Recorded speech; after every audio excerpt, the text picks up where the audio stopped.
প্রিয় শিক্ষার্থীরা, তোমাদের জন্য আবারও আমি ক্লাস 9-10 ম্যাথ বই থেকে 9.2 খুব সহজ টেকনিকে অঙ্ক নিয়ে আসি। যে সহজ টেকনিকে কতগুলো সূত্র তোমাদেরকে আগের ক্লাস আমি শিখিয়েছিলাম, সেই সূত্রগুলো দিয়ে তোমাদের জন্য অঙ্ক নিয়ে আসি। দেখো, আমি একটি অঙ্ক তোমাদের সুবিধার্থে লিখে রাখছি। sin 90 ডিগ্রি মাইনাস a সমান 5/3 হলে sin a এর মান নির্ণয় করো। তাহলে এখানে কি লেখা আছে? sin 90 degree minus a। আমরা প্রথমে লিখবো, দেওয়া আছে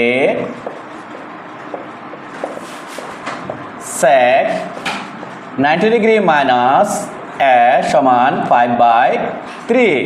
এখন দেখো, আমরা যে শর্টকাট সূত্রটা শিখেছিলাম সেটাতে কি লেখা ছিল? সেটাতে লেখা ছিল যার শুরুতে sec আছে তার শেষে sec থাকবে। তাহলে এটা কি হবে? cosec। কি হবে বলো তো? cosec হবে। এখানে a থাকলে আমরা ইউজ করব, থিটা থাকলে থিটা ইউজ করব, b থাকলে b ইউজ করব। এরপর দেখো 5/3। এখন কথা হচ্ছে, আমাকে তো cosec এর মান বের করতে বলে নাই, আমাকে বলছে sin এর মান বের করতে। কিসের মান বের করতে বলছে? sin এর মান বের করতে। এখন আমরা কি cosec এর সূত্র জানি? অবশ্যই জানি। তাহলে দেখো, cosec এর সূত্র হচ্ছে 1/sin। এটা হচ্ছে কত?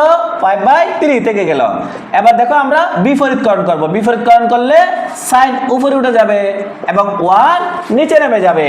এখানে ঠিক সেম, 3 উপরে 5 নিচে। সুতরাং আমাদের উত্তর হয়ে গেল sin a সমান 3/5। আমরা একটা অঙ্ক খুব সহজে করে ফেললাম সূত্র ইউজ করে। হ্যাঁ, এখন তোমাদের জন্য আরেকটি অঙ্ক নিয়ে আসতেছি আমি। দেখো,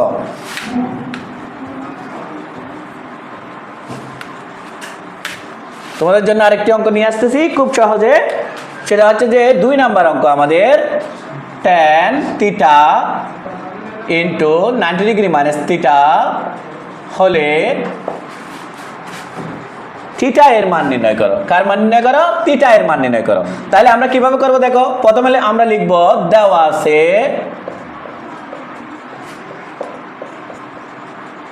tan theta into 90 degree minus theta সমান হচ্ছে যে আমাদেরকে কত দিতে হবে? √3 দিতে হবে। এদিকে √3 হলে tan থিটা মানে 90 degree, tan theta into 90 degree minus theta সমান √3। এটা দেওয়া আছে। এবার দেখো তো, আমরা যে সূত্রটা জানি সেটা কি জানি? যার শুরুতে t আছে তার শেষে t থাকবে। তাহলে সূত্র কি হবে বলো তো? cot হবে। কি হবে? cot হবে। cot থিটা সমান √3। তাহলে দেখো, cot থিটা সমান √3 মানে হচ্ছে cot 30 ডিগ্রি। সুতরাং cot বাদ দিলে থিটার মান 30 ডিগ্রি। এটাই হচ্ছে আমাদের আনসার। ধন্যবাদ সবাইকে।